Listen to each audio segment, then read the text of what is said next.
All right. Good evening. Dad, Wen, fellow siblings, family, and distinguished guests. I am honored to speak with you tonight on this very important day. First, I would like to thank those of you that helped organize and put this party together. Job well done. Second, I would like to thank you all for taking the time out of your busy Monday to come celebrate with us this momentous occasion. Last but certainly not least, I would like to recognize Dad and Wen. Dad, guys can stand up. Who, of course, through all their hard work, love, support, and sacrifice, made this day possible. So, thank you guys.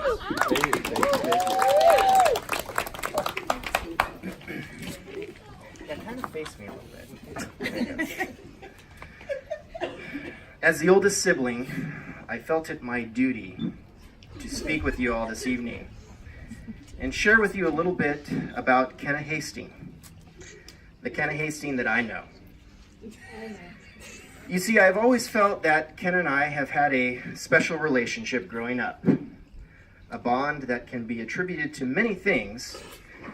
The most obvious is probably the fact that I am the oldest and she is the youngest, exactly 20 years apart. Wow. We have the same sense of humor most of the time, and she is the first usually to laugh at my jokes, and as a result, I'm usually the target of many of her Snapchats. Probably how most of you first met me. We enjoy the same type of music, TV shows, movies. We are both, sorry, should have, there we go.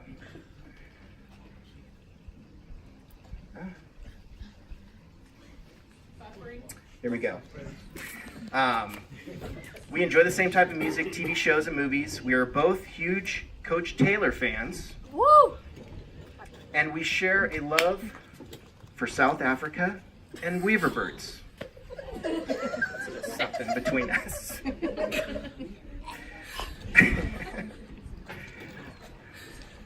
The list goes on and on, but where I feel our special connection is strongest is that we have spent our entire lives chasing a dream. The dream of being number one. Number one in the hierarchy of the Hastings siblings. The top dogs, the gold medalists, and the twinkle in our parents' eyes. We have chased that dream together, and we have been there for each other as that dream has continually been just out of reach. Giving each other that look of, oh well, don't worry, I've got your back.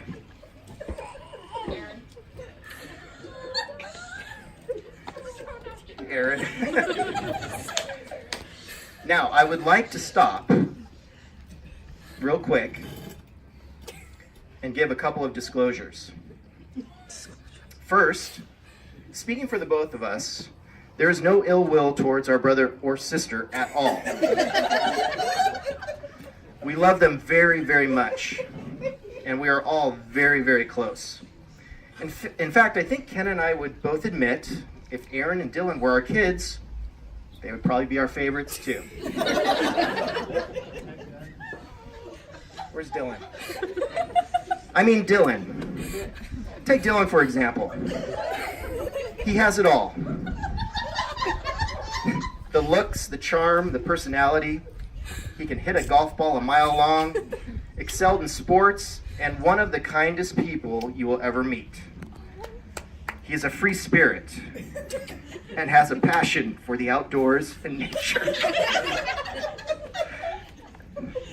His only fault? Maybe he trusts too much. Like with his shoes, for example. And leaving them in the open at Ocean Beach. Confident in the good nature of people, that they would be there where he left them. I love you, brother. And Erin. And Erin, where do I begin? There's not enough time to describe all that she has accomplished, but I will highlight a few. As close to perfection as you can get. She excelled in everything she did. A top student, grade school, high school, and college, a star basketball player, graduate of UC Davis. In fact, at my son Carter's honor roll assembly last month, Erin made honor roll without ever touching foot at Santana High School. And now, no big deal. Just working as a neonatal intensive care nurse in one of the most prestigious hospitals in Sacramento. Phenomenal. Again, we get it. We even have shirts made with her picture on it. We understand. Now, as you might guess, with the number 1 and number 2 spots locked up, Ken and I have always had a friendly yet intense competition for that bronze medal. The 3rd spot on the podium. I will admit, for the most part, she's had a strong hold on that spot. I'm not too proud to admit that. There are times, though, when I get a moment where that bronze light shines on me, even if it's ever so brief. Like the time last September when my parents gave Kenna a birthday cake that lovingly said, "Happy birthday, Kama. We love you." It's times like that which gives me hope, reminding me there's still a chance. Now, the other disclosure I wanted to provide is that we hold nothing against our parents either. Our parents have been there for us all and have loved us unconditionally. We have never once gone without, and they have been the most influential and loving parents we could ever have. And so I don't want anyone looking at them differently after my speech tonight. Okay? Never, ever, once have either one of them stated that Dylan or Erin are their favorites. Not on purpose, anyway. There have been some accidental slip-ups here and there. Some subtle hints that have given Ken and I some insight to where we stand in the Hastings clan. One of the earliest that I can recall is when Kenna was about 3 or 4 years old. We had just come home from a lovely family dinner at a local East County restaurant. As we walked into the house and got ready to settle in for the evening, I noticed that something was off. Something was not right. As I looked around to try and figure it out, I noticed someone was missing. "Where's Kenna?" I shouted as I rushed out the front door with my parents trailing behind. There was poor Kenna, sitting there in the car seat in the dark, just waiting for us to eventually get her. As I opened the door, she was not crying, just sitting there waiting patiently, as if to say, "I knew you would eventually come get me." As I was getting her out of the car seat, we gave each other that look for the first time. The look I talked about earlier, when we just non-verbally look at each other and go, "Oh well, I've got your back." Let's jump to a more recent time. Father's Day 2015. All of us together with my dad at his favorite restaurant, Saska's, in Mission Beach. It was a perfect day. After my dad had a couple of vodka martinis, there were a couple of, we'll call them slip-ups again. First, he shared with us about a movie he had seen with my mom on one of their dates. A date where I was more than likely conceived. As he continued his tale, he lovingly stated, and I quote, "I have never watched and will never watch that damn movie again." Thanks, Dad. Same dinner, we started talking about names we were given as he anxiously awaited our arrival into this world. When we got to Kenna's name, he stated very matter of fact, and again, I quote, "I hated your middle name, but it has kind of grown on me now." Again, Kenna and I just gave each other that look. Oh well. Don't worry, I got your back. And last, but of course not least, there's the infamous orange soda story. Everyone was back in New York for a family trip. Dad is at the store and calls Wen to see what everyone wants to drink for dinner. Wen calls out, "I'm taking drink orders." Dylan replies, "Pepsi." And Evan, who was Dylan's friend, was over as well, said, "Dr. Pepper." And Kenna lovingly replies, very politely, "Orange soda, please." Wendy gets back on the phone and reads back the order. "Glenn, get Pepsi and Dr. Pepper," and hangs up the phone. Kenna and I, of course, again, just give each other that look. "I got your back." Now again, stop looking at them weird. They are truly the most loving parents a kid could ask for. So please don't treat them any different. Through it all though,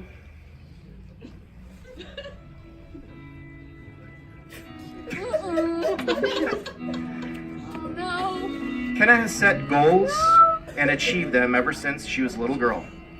Much like her big sister, Kenna has always been a stellar student.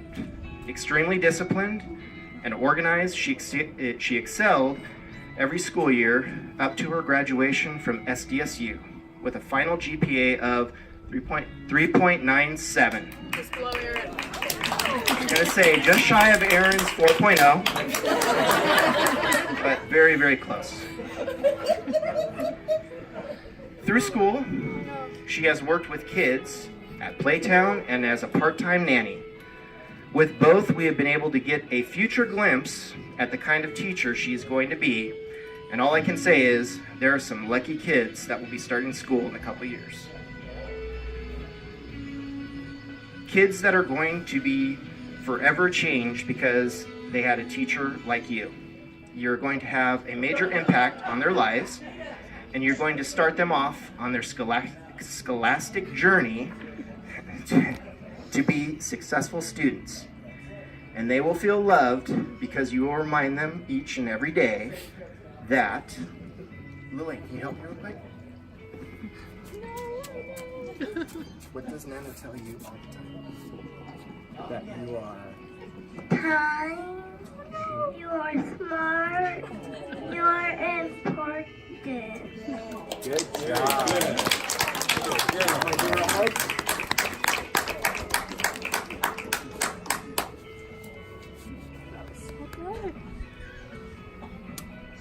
Great job. Great job.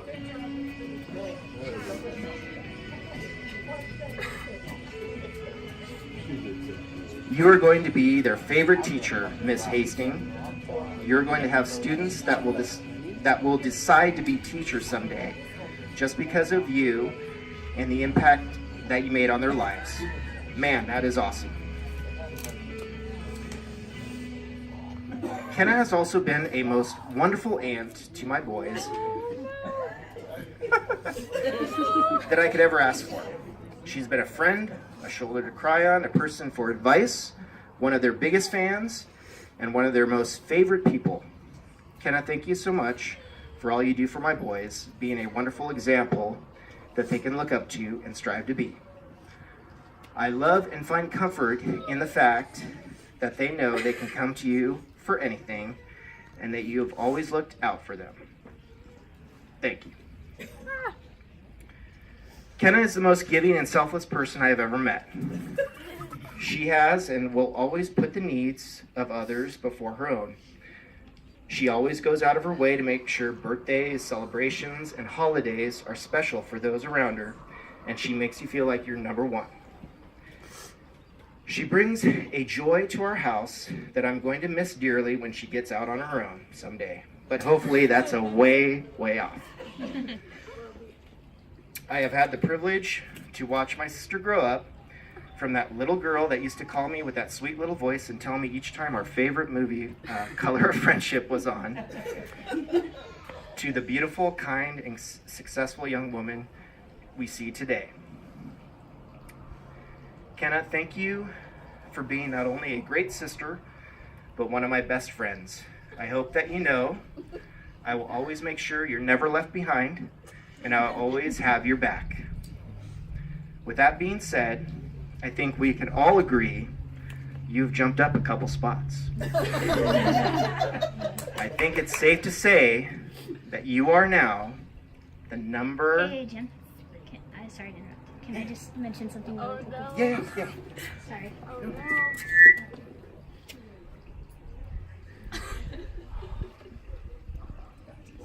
No, you're right. Oh boy, I'm sorry. This is really embarrassing. Danny, thank you for reminding me. I apologize. I mistakenly left out one accomplishment of Aaron's. I left out the fact that Aaron graduated from Johns Hopkins as a registered nurse in historic record time of 3.5 weeks. So I'm going to have to take you down a notch. Sorry about that. But hey, nothing wrong with silver. Congratulations, Kenna. I love you.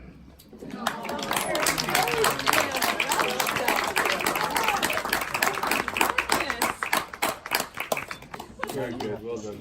No. Thank you.